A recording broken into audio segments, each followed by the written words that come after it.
Hello, dear students. Good morning. So, today's article is quantum numbers. In the last video, I have shown you shapes of orbitals, and with the help of shapes of orbital, we can very well understood quantum numbers. Quantum numbers are like house to electrons. ये electron का घर होते हैं. तो आप electron के बारे में सब कुछ पता कर सकते हैं अगर आपको क्वांटम नंबर्स के बारे में पता है. आप जैसे ये बता सकते हैं कि किसी पर्टिकुलर इलेक्ट्रॉन के साथ कितनी एनर्जी एसोसिएटेड है. अगर इलेक्ट्रॉन के शेल में है, एल शेल में है, एम शेल में है या एन शेल में है, तो ये इलेक्ट्रॉन की एनर्जी के बारे में बताते हैं. तो ये क्वांटम नंबर्स हमें ये भी बताते हैं कि इलेक्ट्रॉन कौन से ऑर्बिटल में प्रेजेंट है, ऑर्बिटल का साइज़ क्या है, ऑर्बिटल की शेप कौन सी है, और इलेक्ट्रॉन की स्पिन क्या है ऑर्बिटल के अंदर.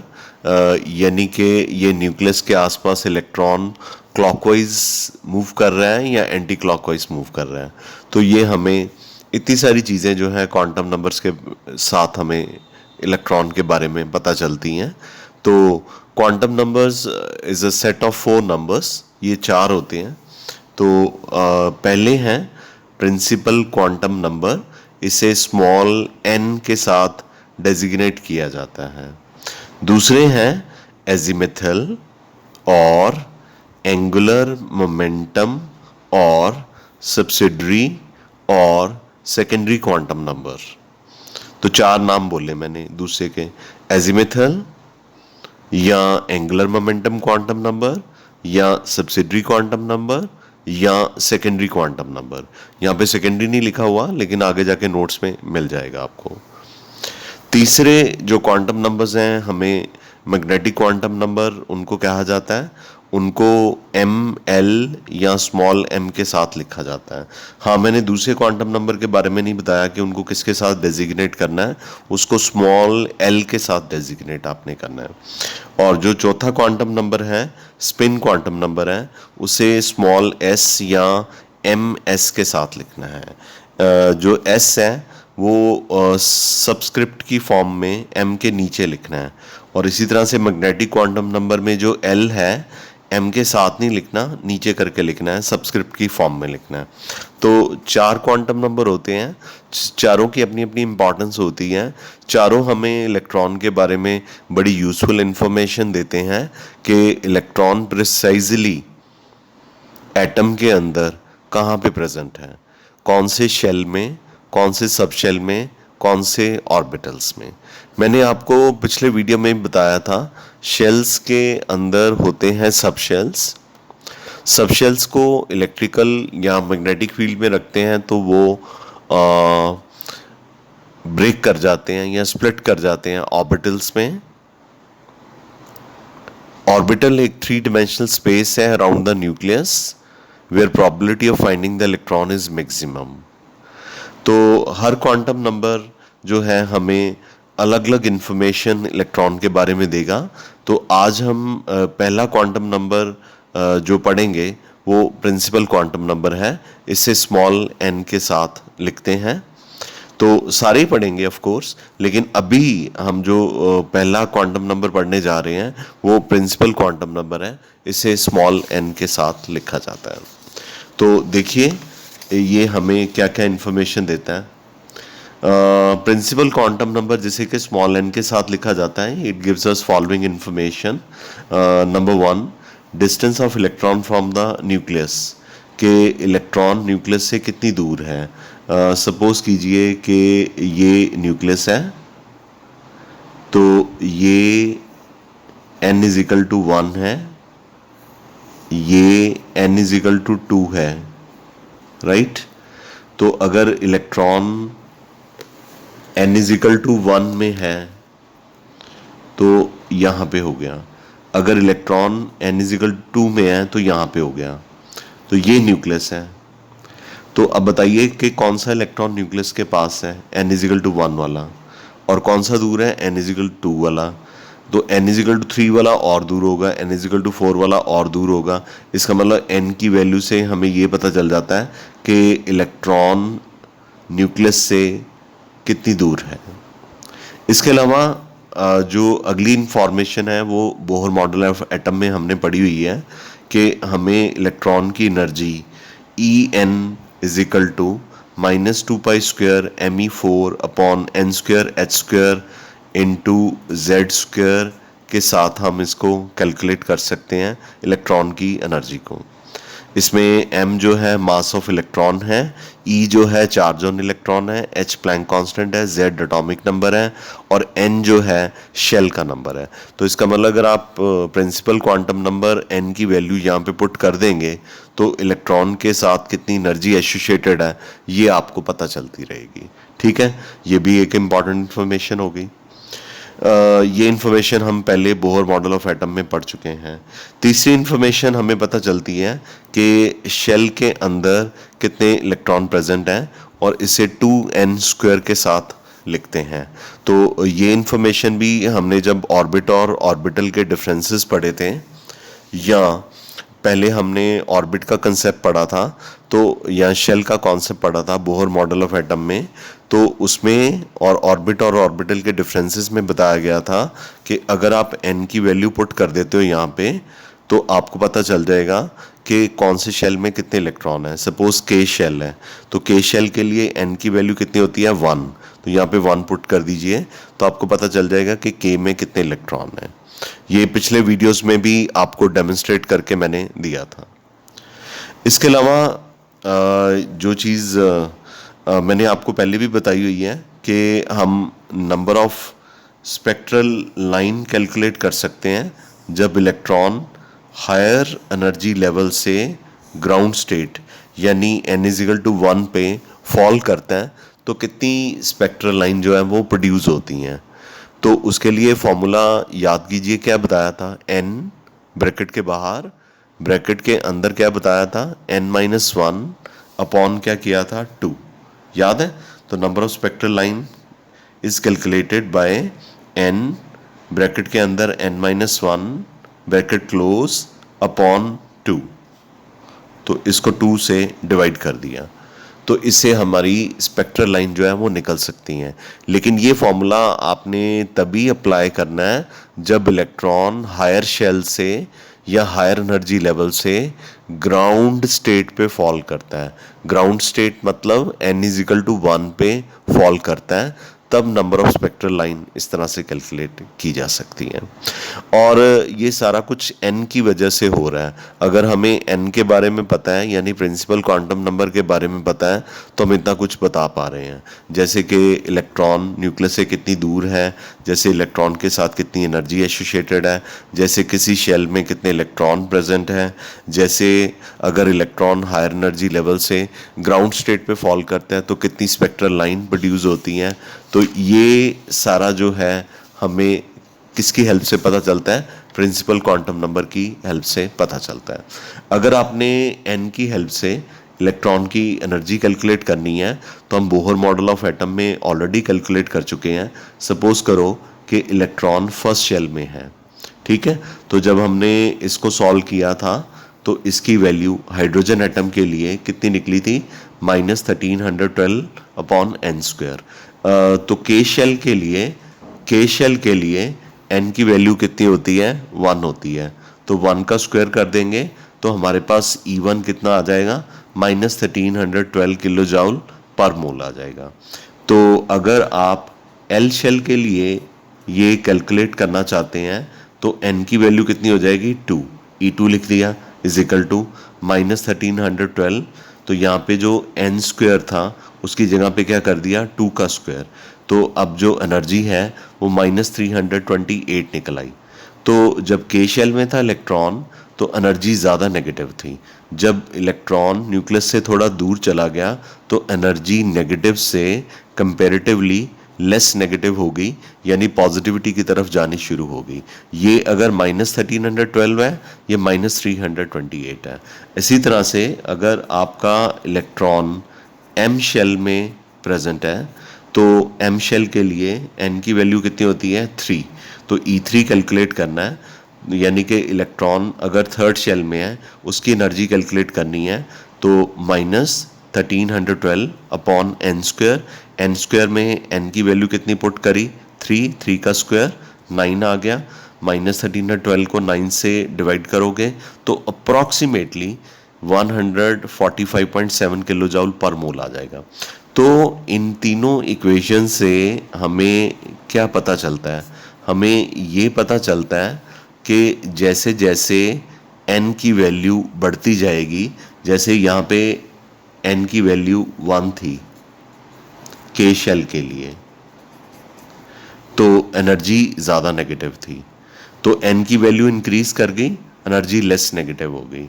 n की वैल्यू 3 होगी और ज़्यादा इंक्रीज कर गई तो एनर्जी और ज़्यादा लेस नेगेटिव हो गई, यानी पॉजिटिविटी की तरफ जानी शुरू हो गई। तो इसका मतलब greater the value of n की वैल्यू जितनी ज़्यादा होगी, greater will be the magnitude of energy, उतनी ही ज़्यादा एनर्जी जो है वो होगी, यानी वो नेगेटिविटी से पॉजिटिविटी की तरफ जानी शुरू हो जाएगी। Right, got it. तो सिक्स्थ जो है, ये सारी चीज़ें हमने बोहर मॉडल ऑफ एटम में और पिछले टॉपिक्स में पढ़ी हुई हैं। तो प्रिंसिपल क्वांटम नंबर एक तरह से ये रिवीजन ही है आपकी, एक तरह से रिवीजन हो रही है कि आप कैसे प्रिंसिपल क्वांटम नंबर को यूज़ करते हैं। तो सिक्स्थ इसकी एप्लीकेशन है, आप इससे एंगुलर मोमेंटम को कैलकुलेट कर सकते हैं। बोहर मॉडल ऑफ एटम में ये था, डी ब्रोगले इक्वेशन में भी हमने इसको ड्राइव किया था, mvr is equal to NH upon 2 pi. तो यहाँ पे अगर आप n की वैल्यू पुट कर दें तो आपका क्या निकल आएगा, एंगुलर मोमेंटम निकल आएगा। ठीक है, ये भी हमने पहले तो पढ़ा हुआ है, लेकिन चूंकि हम क्वांटम नंबर्स की शुरुआत कर रहे हैं और पहला quantum number principal quantum number है, तो डेफिनेटली हमें इसके बारे में सब कुछ पता होना चाहिए। एक चीज़ मैं आपको ज़रूर बताना चाहूँगा कि बुक्स में इतनी सारी चीज़ें प्रिंसिपल क्वांटम नंबर के बारे में इकट्ठी नहीं लिखी होती, अंडर वन रूफ जिसे कहते हैं। तो मैंने बहुत सारी चीज़ें प्रिंसिपल क्वांटम नंबर की क्लब अप करी हैं और भी ज़्यादा हो सकती हैं, लेकिन जितनी रिक्वायर्ड हैं उससे ज़्यादा ही लिख दी हैं। और एक तरह से ये रिवीजन भी है, मतलब पिछला जो काम किया है उसको हमने एक तरह से यहाँ पे रिवाइज भी किया है।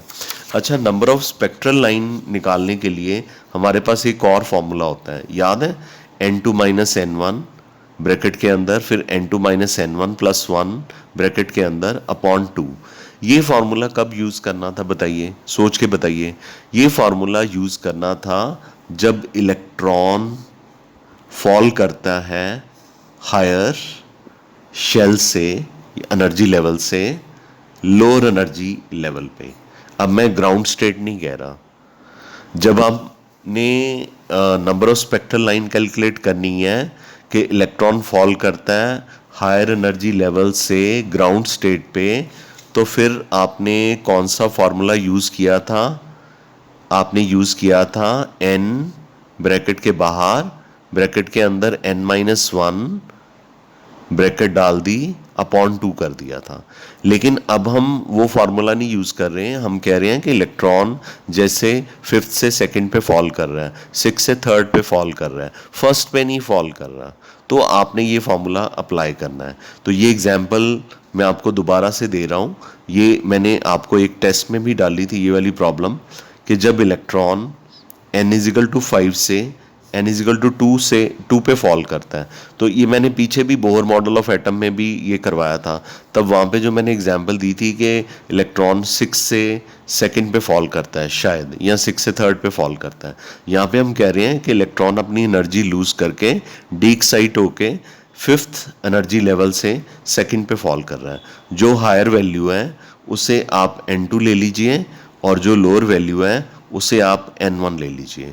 तो n2 5 है, यहाँ पे 5 पुट कीजिए, ये 5 पुट कर दिया, n1 2 है, यहाँ पे 2 पुट कर दीजिए, n2 माइनस n1 5 माइनस 2, यानी कि इलेक्ट्रॉन 5th से डी एक्साइट होके एनर्जी लूज करके 2nd पे फॉल कर रहा है। ब्रैकेट क्लोज कर दीजिए, दूसरी ब्रैकेट शुरू कीजिए। अब क्या करना है, n2 माइनस n1 प्लस 1, तो n2 क्या है 5, n1 क्या है 2 प्लस 1, ठीक है, अपॉन 2 कर दीजिए, तो क्या निकल आया 6। इसका मतलब जो number of spectral line produce होती हैं जब इलेक्ट्रॉन फिफ्थ एनर्जी लेवल से सेकंड पे फॉल करता है, वो कितनी प्रोड्यूस होंगी? 6 प्रोड्यूस होंगी। तो ये सारा किसका कमाल है? प्रिंसिपल क्वांटम नंबर का। हाँ जी बेटा, जो सेकंड क्वांटम नंबर हमने पढ़ना है वो है एजीमुथल क्वांटम नंबर या सब्सिडरी क्वांटम नंबर। लेकिन उससे पहले I wanted you to have a brief idea regarding shells, subshells and orbitals. तो आपने शेल्स के बारे में तो पढ़ा हुआ है कि शेल्स KLMN होते हैं।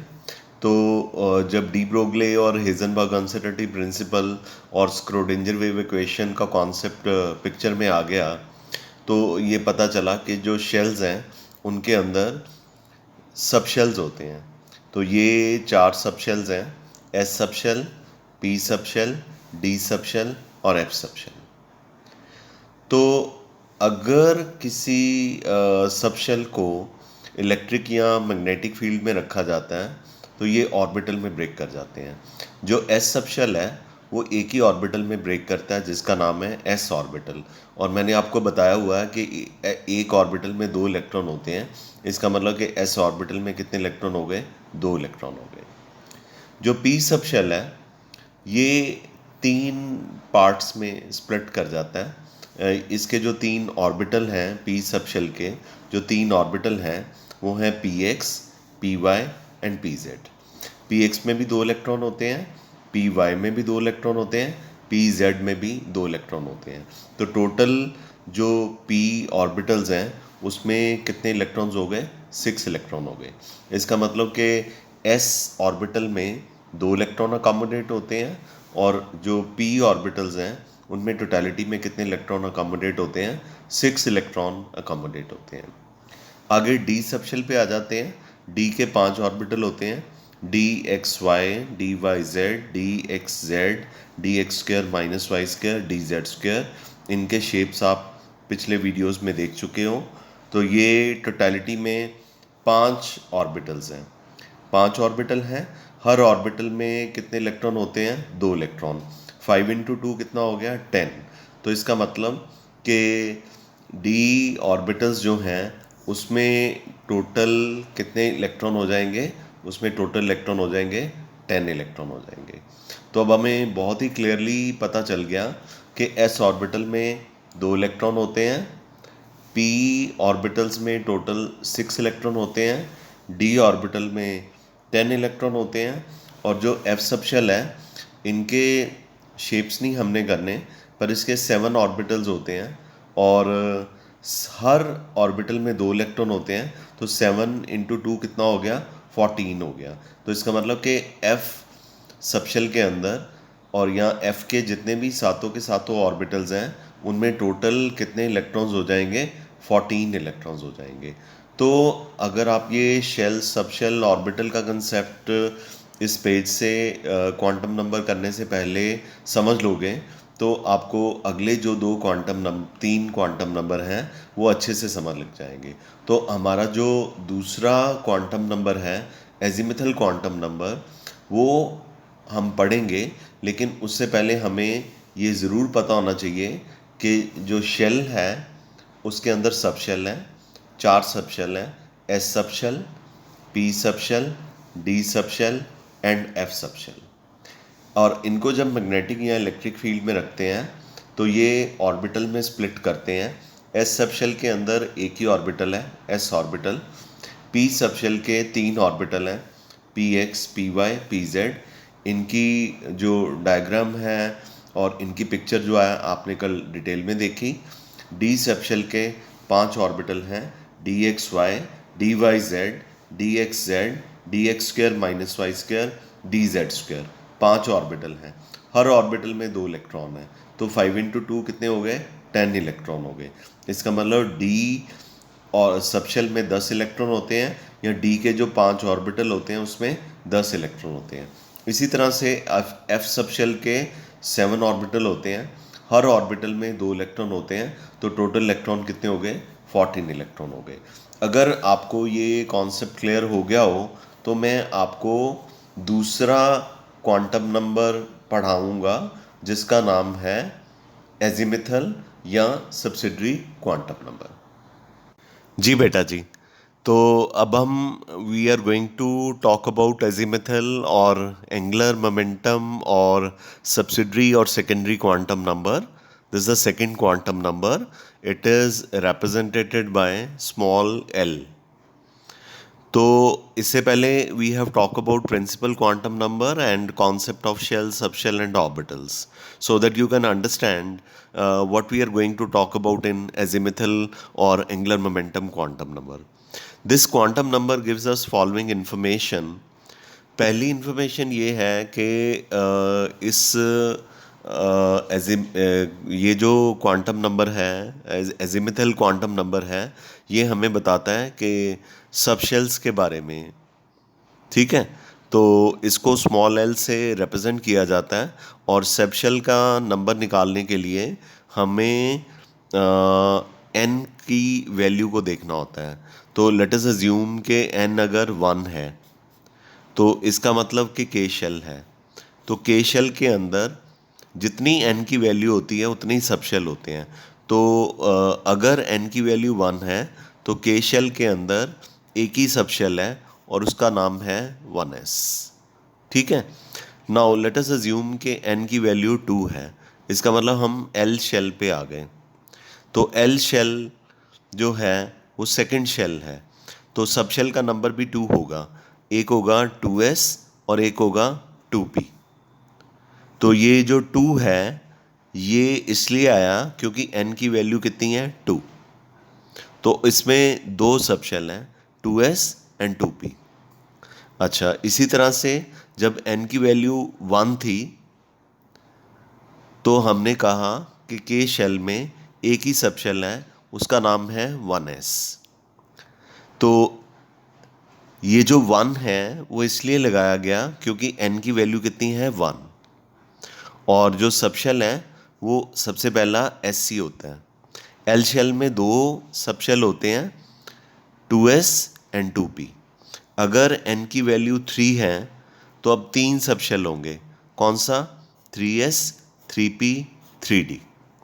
अगर n की वैल्यू 4 है तो फिर क्या होगा उसमें? 4s, 4p, 4d, 4f। Got it? I repeat again.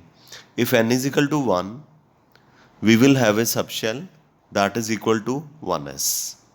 If n is equal to 2, then second shell will have two subshells 2s and 2p. If n is equal to 3, then third shell will have three subshells 3s, 3p and 3d. If n is equal to 4, which has not been shown here, if n is equal to 4, then fourth shell will have four subshells 4s, 4p, 4d and 4f. Got it? So this is the first information that we get from azimuthal or angular momentum or subsidiary or secondary quantum number, which is represented by small l. इसे small l के साथ represent किया जाता है। तो ये वाला जो क्वांटम नंबर है जिसे एजिमुथल कहते हैं, एल के साथ रिप्रेजेंट किया जाता है, ये बड़ा कमाल का क्वांटम नंबर है। ये हमें ये तक बता देता है कि कितने इलेक्ट्रॉन एक सबशेल में होंगे by applying a formula 2 bracket के अंदर 2l+1।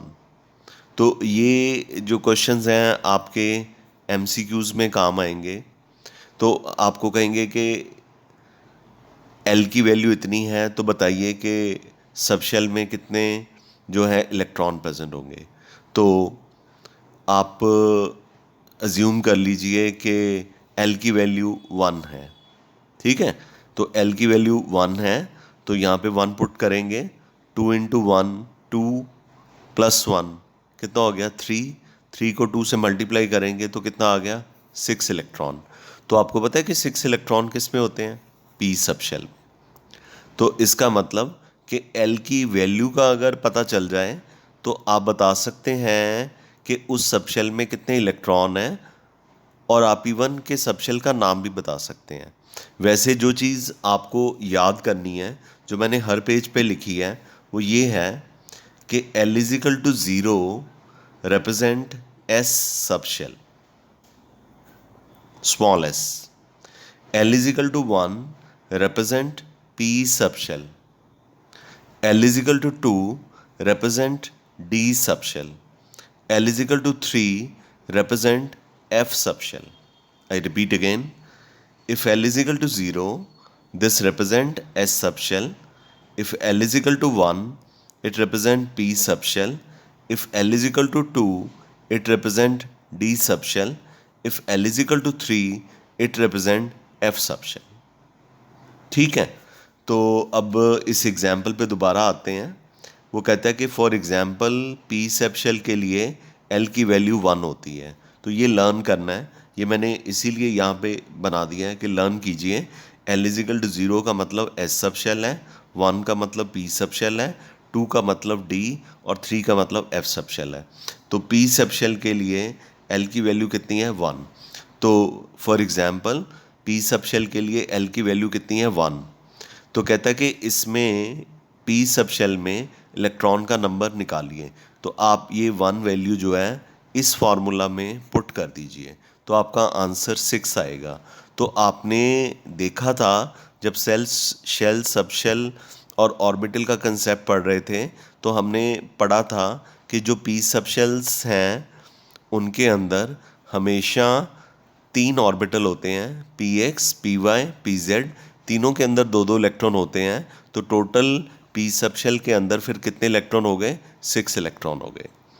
इसका मतलब हम अगर ये फॉर्मूला अप्लाई करें और एल की वैल्यू यहाँ से लर्निंग के लिए जो दी है पुट करें, तो हमें पता चल जाता है कि एस सबशेल के अंदर 2 इलेक्ट्रॉन होते हैं, पी के अंदर 6 इलेक्ट्रॉन होते हैं, डी के अंदर 10 इलेक्ट्रॉन होते हैं और एफ के अंदर 14 इलेक्ट्रॉन होते हैं. ये सेकंड इंफॉर्मेशन हमें एंगुलर मोमेंटम क्वांटम नंबर से मिलती है. ठीक है बच्चे. जो थर्ड इंफॉर्मेशन हमें इस क्वांटम नंबर से मिलती है वो ये है कि आप इस क्वांटम नंबर की हेल्प से बता सकते हैं कि किसी भी सबशेल में कितने नंबर ऑफ ऑर्बिटल्स प्रेजेंट हैं by formula 2l+1. I repeat again. इस क्वांटम नंबर की हेल्प से आप बता सकते हैं कि एक सबशेल के अंदर कितने ऑर्बिटल हैं. जैसे एस सबशेल के अंदर एक ही ऑर्बिटल होता है, पी सबशेल के अंदर 3 ऑर्बिटल हैं, P X, P Y, P Z. D subshell के अंदर 5 ऑर्बिटल हैं. एफ सबशेल के अंदर 7 ऑर्बिटल्स हैं. तो ये ऑर्बिटल्स का नंबर अगर कैलकुलेट करना हो किसी सबशेल के अंदर, तो आप फार्मूला कौन सा अप्लाई कर सकते हैं? 2l+1. लेट अस अज्यूम कि हम p के लिए ऑर्बिटल का नंबर निकालना चाहते हैं. तो p सबशेल के लिए l की वैल्यू कितनी होती है? 1 होती है. तो आप ये 1 यहाँ पे पुट कर दीजिए. 2 × 1 + 1, 2 + 1 कितना हो गया? 3 ऑर्बिटल्स. तो आपको पता है ना कि p सबशेल के अंदर 3 ऑर्बिटल होते हैं. कौन कौन से? px, py and pz. Got it? Clear है? ओके. तो चौथा जो इन्फॉर्मेशन हमें एजीमुथल क्वांटम नंबर से मिलता है, ये इलेक्ट्रॉन क्लाउड का स्पेशल ओरिएंटेशन बताता है कि इलेक्ट्रॉन क्लाउड, क्योंकि मैंने ऑर्बिटल की शेप्स आपको पहले ही पढ़ा दिए, तो ये हमें क्वांटम नंबर सिखाता है या इंफॉर्मेशन देता है कि इलेक्ट्रॉन क्लाउड कौन से एक्सिस पे होगा, एक्स एक्सिस के टुवर्ड्स, वाई के टुवर्ड्स या जेड एक्सिस के टुवर्ड्स. तो ये स्पेशल डिस्ट्रीब्यूशन के बारे में बताता है और हमें ये शेप्स ऑफ ऑर्बिटल के बारे में भी बताता है. इसके अलावा ये इलेक्ट्रॉन का एंगुलर मोमेंटम कैलकुलेट करने में हेल्प करता है. तभी तो इस क्वांटम नंबर का एक नाम एंगुलर मोमेंटम क्वांटम नंबर भी है. याद कीजिए मैंने बताया था कि इस क्वांटम नंबर के 4 नाम हैं: azimuthal quantum number, angular momentum quantum number, secondary quantum number and subsidiary quantum number. तो इसको स्मॉल एल से रिप्रेजेंट करते हैं. तो इसका नाम एंगुलर मोमेंटम क्वांटम नंबर इसलिए भी पढ़ा क्योंकि ये इलेक्ट्रॉन का एंगुलर मोमेंटम निकालने में हेल्प करता है by a formula under root L bracket के अंदर l+1 h/2 जो h/2 है, जो h/2 है, ये एक कांस्टेंट डिराक एच के इक्वल होता है। This is called Dirac H, DIRAC Dirac H. Okay, h/2 is equal to Dirac H. This is equal to another constant. h भी कांस्टेंट है, 2 भी कांस्टेंट है, this is equal to another constant Dirac H. तो हम h/2 की जगह यहाँ पे डिराक एच भी लिख सकते हैं। और अगर आपने एंगुलर मोमेंटम निकालना हो तो आप L की वैल्यू इसमें पुट कीजिए और आप एंगुलर मोमेंटम इलेक्ट्रॉन का निकाल सकते हैं। तो सपोज़ अब आपको ये भूल गया कि L कौन से सब शेल के लिए कितना होता है। जैसे मैंने पिछले पेज पे बहुत इंसिस्ट किया था, दोबारा से इंसिस्ट कर रहा हूँ। L is equal to 0 for S sub shell, 1 for P sub shell, L is equal to 2 for D sub shell, L is equal to 3 for F sub shell. Got it? Now अब suppose कीजिए कि आपने S subshell के लिए angular momentum निकालना है electron का। तो एस सबशेल के लिए एल की वैल्यू कितनी होती है बच्चा? 0। तो आप इसमें 0 पुट कीजिए, 0 पुट कीजिए, +1 कर दीजिए, डिराक एच कीजिए, कर दीजिए, सब कुछ 0 हो जाएगा। इसका मतलब कि एस सबशेल के लिए हमेशा इलेक्ट्रॉन का जो एंगुलर मोमेंटम है that will be equal to 0. I hope this information is clear to you. Okay? Clear है? ठीक है, तो ये आपको बहुत अच्छे से पता होना चाहिए। ठीक है, तो अब मैं आपको यही चीज़ एक बार फिर से रिपीट कर देता हूँ कि L जो है वो n के इक्वल कभी नहीं होता। n is never equal to L, rather L is equal to 0 to n-1। यानी कि अगर n की वैल्यू 1 है तो L की वैल्यू 1-1 कितनी हो जाएगी? 0 हो जाएगी। यानी उससे एक नंबर हमेशा छोटी ही रहेगी, उसके बराबर कभी नहीं होगी। L is never going to be equal to n।